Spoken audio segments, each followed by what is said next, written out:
Princess Bride. It's Morgenstern's classic tale of true love and high adventure. The Good Parts version, abridged by William Goldman.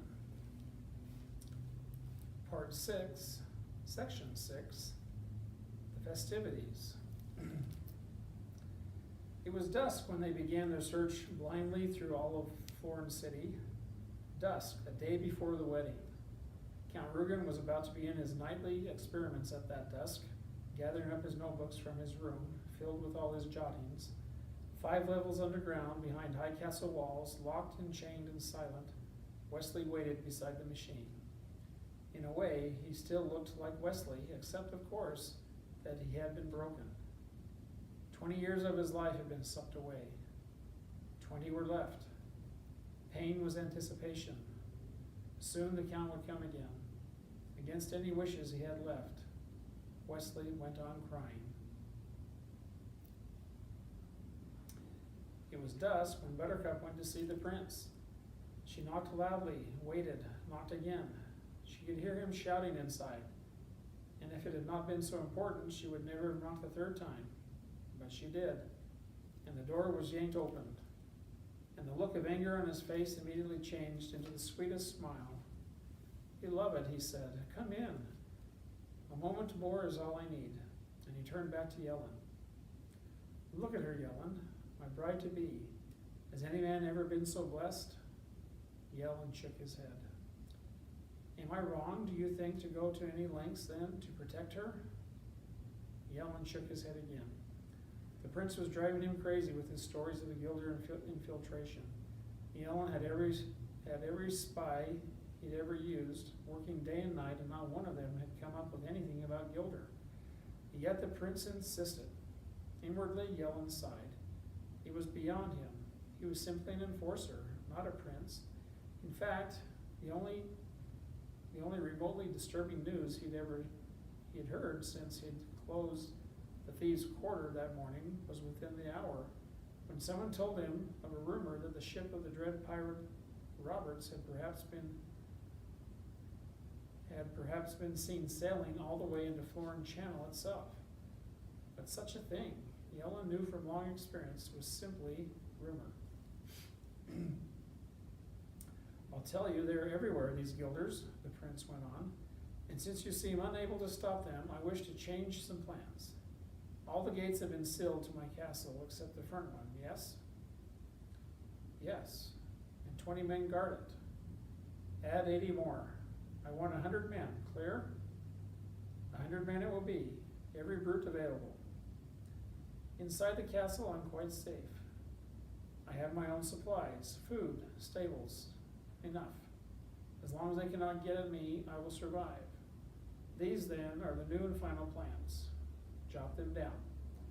All 500th anniversary arrangements are canceled until after the wedding. The wedding is tomorrow sunset. My bride and I will ride with my whites to Florence Channel, surrounded by all your enforcers."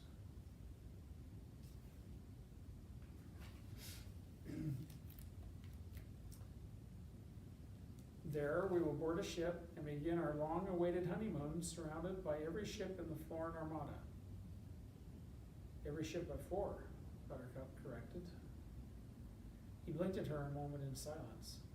Then he said, blowing her a kiss, but discreetly, so Yellen couldn't see, "Yes, yes. How forgetful I am. Every ship but 4. He turned back to Yellen. But in his blink, in that following silence, Buttercup had seen it all. "Those ships will stay with us until I deem it safe to release them. Of course, Gilder could attack them, but that is a chance we must risk. Let me think if there's anything else." The prince loved giving orders, especially the kind he knew would never need carrying out. Also, Yellen was a slow jotter, and that only added to the fun. "Excuse," the prince said finally. "Excuse," the prince said finally. With a bow, Yellen was gone. "The 4 ships were never sent," Buttercup said when they were alone. "Don't bother lying to me anymore. Whatever was done for your own good, sweet pudding." "Somehow I do not think so." You're nervous. You're nervous. I'm nervous. We're getting married tomorrow. We've got a right to be.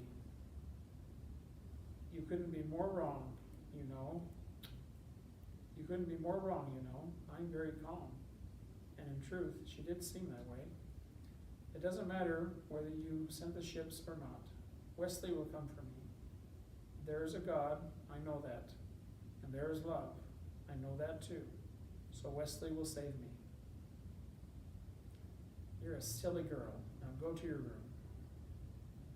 Yes, I am a silly girl, and yes, again, I will go to my room.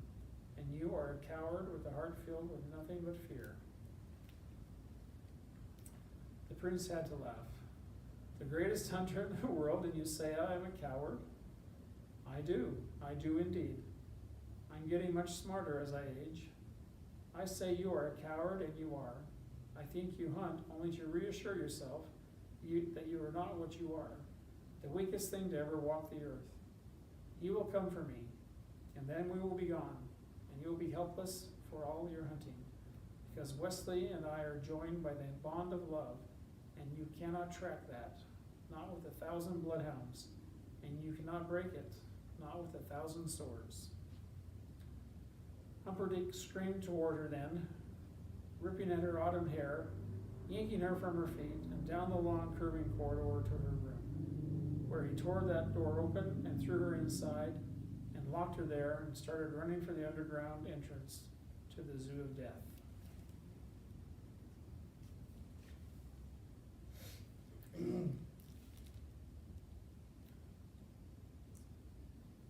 And down he plunged, giant stride after giant stride, and when he threw the door of the 5th level cage opened, even Count Rugen was startled at the purity of whatever the emotion was that was reflected in the prince's eyes. The prince moved to Wesley.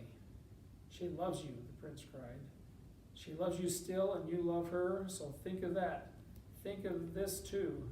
In all this world, you might have been happy, genuinely happy. Not one couple in a century has had that chance. Not really, no matter what the storybooks say, but you could have had it, and so I would think no one will ever suffer a loss as great as you.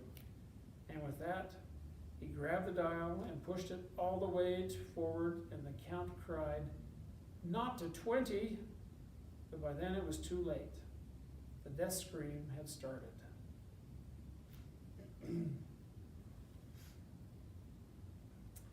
It was much worse than the scream of the wild dog. In the first place, the dial for the wild dog had only been set as 6, whereas this was more than triple that. And so, naturally enough, it was more than 3 times as long, and more than 3 times as loud. But none of this really was why it was worse. It was the scream from a human throat that made the difference. In her chamber, Buttercup heard it, and it frightened her, but she had not the least idea what it was. By the main door of the castle, Yellen heard it. It also frightened him, though he couldn't imagine what it was either. All the 100 brutes and fighters flanked by the main door heard it too, and to a man, they were bothered by it, and they talked it over for quite a while, but none of them had any sound notions as to what it might have been. The great square was filled with common people, excited about the coming wedding and anniversary, and they all heard it too, and no one even made the pretense of not being scared, but again, none of them knew at all what it might have been. The death scream rose higher in the night. All the streets leading to the square were also filled with citizens, all trying to crowd into the square, and they heard it. But once they admitted they were petrified, they gave up trying to guess what it might have been. Inigo knew immediately. In the tiny alley that he and Fezzik were trying to force their way through, he stopped, remembering. The alley led to the streets that led to the square, and the alley was jammed too. "I don't like that sound," Fezzik said, his skin, for the moment, cold. Inigo grabbed the giant, and the words began pouring out. "Fezzik, Fezzik, that is the sound of ultimate suffering. I know that sound. That was the sound in my heart when Count Rugen slaughtered my father and I saw him fall. The man in black makes it now. You think that's him? Who else has cause for ultimate suffering this celebration night? And with that, he started to follow the sound. But the crowds were in his way, and he was moving, but he was thin, and he cried, Fezzik, Fezzik, we must track that sound. We must trace it to its source, and I cannot move, so you must lead me. Fly, Fezzik, this is Inigo begging you. Make a path, please. Well, Fezzik had rarely had anyone beg him for anything, least of all, Inigo. And when something like that happened, you did what you could. So Fezzik, without waiting, began to push forward. Lots of people. Fezzik pushed harder. Lots of people began to move out of Fezzik's way fast. The death scream was starting to fade now, fading in the clouds. Fezzik, said Inigo, all your power, now.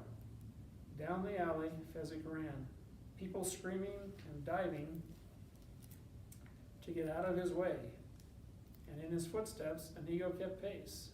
And at the end of the alley was a street, and the scream was fainter but Fezzik turned left, and into the middle of the street he went, and he owned it.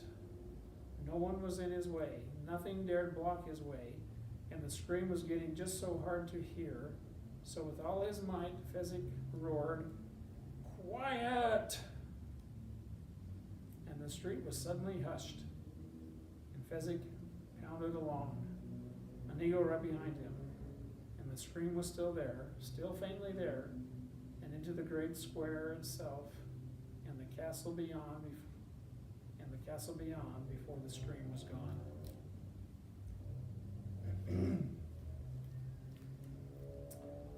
Wesley lay dead by the machine. The prince kept the dial by the 20 mark long after it was necessary, until the count said, done. The prince left without another look at Wesley. He took the secret underground stairs 4 at a time. She actually called me a coward, he said, and then he was gone from sight. Count Rugen started taking notes. Then he threw his quill pen down. He tested Wesley briefly, then he shook his head. Death was not of any intellectual interest to him at all. When you were dead, you couldn't react to pain.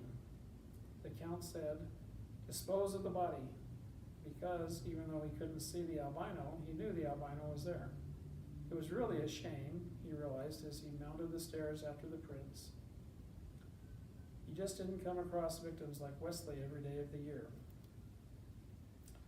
When they were gone, the albino came out, pulled the cups from the corpse, decided to burn the body on the garbage pyre back behind the castle, which meant a wheelbarrow. He hurried up the underground stairs, came out the secret entrance, moved quickly to the main tool shed. All the wheelbarrows were buried back at the rear wall, behind the hoes and rakes and hedge trimmers. The albino made a hissing sound of displeasure and began to pick his way past all the other equipment. This kind of thing always seemed to happen to him when he was in a hurry. The albino hissed again, extra work all the time. Wouldn't you just know it? He finally got the barrow out and was just passing the false and deadly supposed main entrance to the zoo when, I'm having the devil's own trouble tracking that scream, was spoken to him. In the albino whirled to find there in the castle grounds, a blade-thin stranger with a sword in his hand. The sword suddenly flicked its way to the albino's throat. Where is the man in black? The swordsman said then. He had a giant scar slanting down each cheek and seemed like no one to trifle with. Whispered, I know no man in black. Did the scream come from that place? The fellow indicated. The main entrance. Nod. In the throat it came from? I need this man, so be quick. Whispered, Wesley. Inigo reasoned. A sailor, brought here by Rugen? Nod. And I reach him where? The albino hesitated, then pointed to the deadly entrance, whispered, he's on the bottom level, 5 levels down.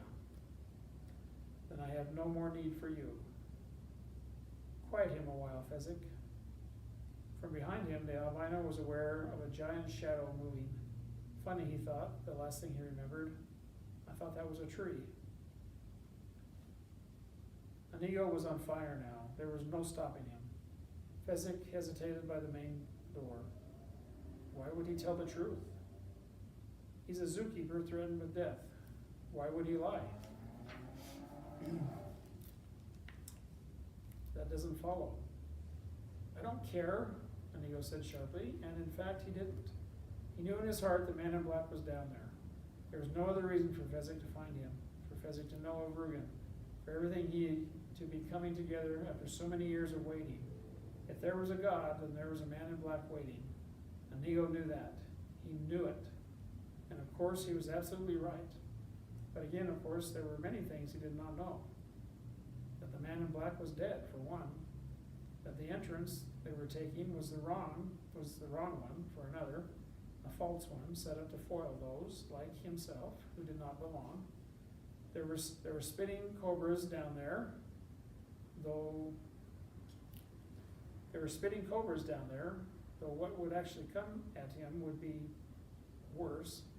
These things he did not know either. But his father had to be revenged, and the man in black would figure out how. That was enough for Inigo. And so, with an urgency that would soon turn to deep regret, he and Fezzik approached the Zoo of Death.